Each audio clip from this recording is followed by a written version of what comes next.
यद्यदाचरति श्रेष्ठः तत्तदेवेतरो जनः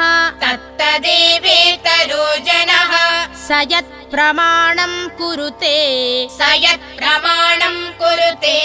लोकस्तदनुवर्तते न मे पार्थास्ति कर्तव्यम् त्रिषु लोकेषु किंचन नानवाप्तमवाप्तव्यम् वर्त एव च कर्मणि यदि ह्यहं न वर्तेयम् जातु कर्मण्यतन्द्रितः मम वर्त्मानुवर्तन्ते मनुष्याः पार्थ सर्वशः उत्सीदेयुरिमे लोका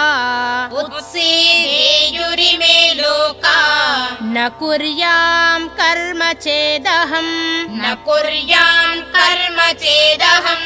संकरस्य च कर्ता स्याम् उपहन्यामि माः प्रजाः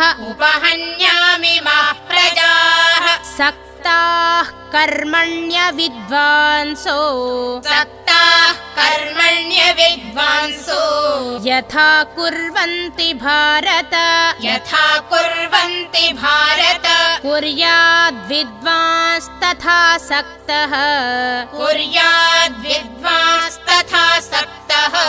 चिकीर्षुर्लोकसंग्रहम् न बुद्धिभेदं जनयेत् अज्ञानां कर्मसंगिनां जोषयेत् सर्वकर्माणि विद्वान् युक्तः समाचरन् प्रकृतेः क्रियमाणानि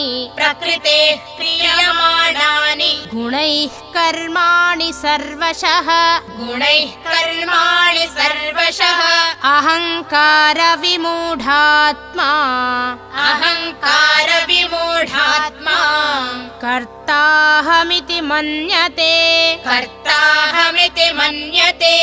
तत्त्ववित्तु महाबाहो गुणकर्म विभागयोः गुणा गुणेषु वर्तन्त इति मत्वा न सज्जते प्रकृतेर्गुणसम्मूढाः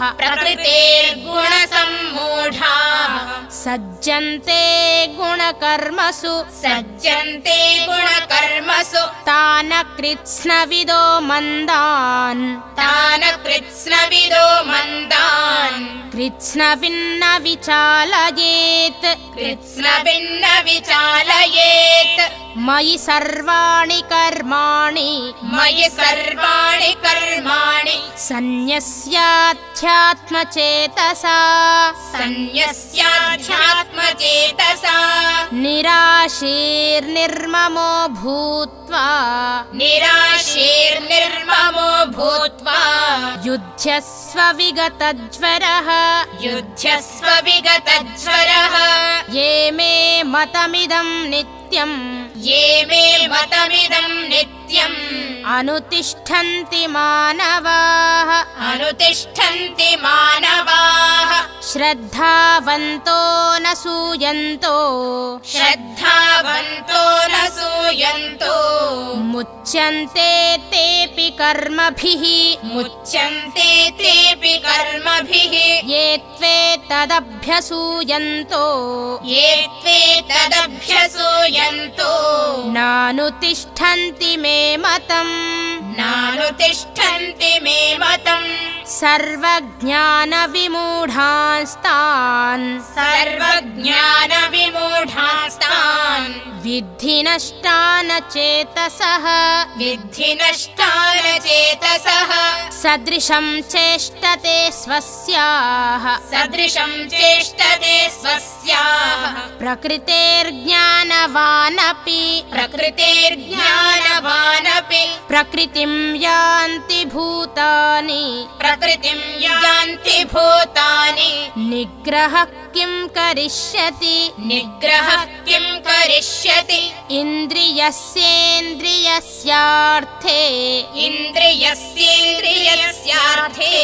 रागद्वेषौ व्यवस्थितौ तयोर्नवशमागच्छेत्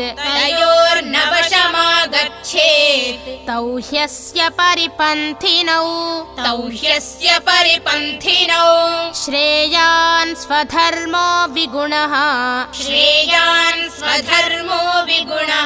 परधर्मात् स्वनुष्ठितात् स्वधर्मे निधनं श्रेयः परधर्मो भयावहः अर्जुन उवाच अथ केन प्रयुक्तोऽयम् पापं चरति पूरुषः अनिच्छन्नपि वार्ष्णेय बलादिव नियोजितः श्रीभगवानुवाच काम एष क्रोध एष रजोगुणसमुद्भवः महाशनो महापाप्मा विध्येनमिह वैरिणम् धूमेनाव्रियते वह्निः दर्शो यथा दर्शो मलेन च यथोल्बेनावृतो गर्भः तथा तेनेदमावृतम् आवृतं ज्ञानमेतेन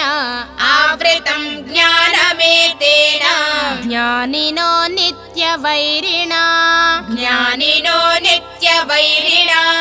कामरूपेण कौन्तेय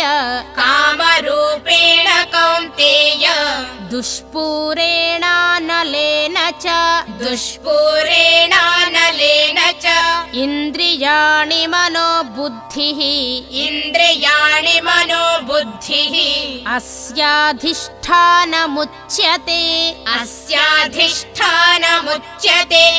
एतैर्विमोहयत्येष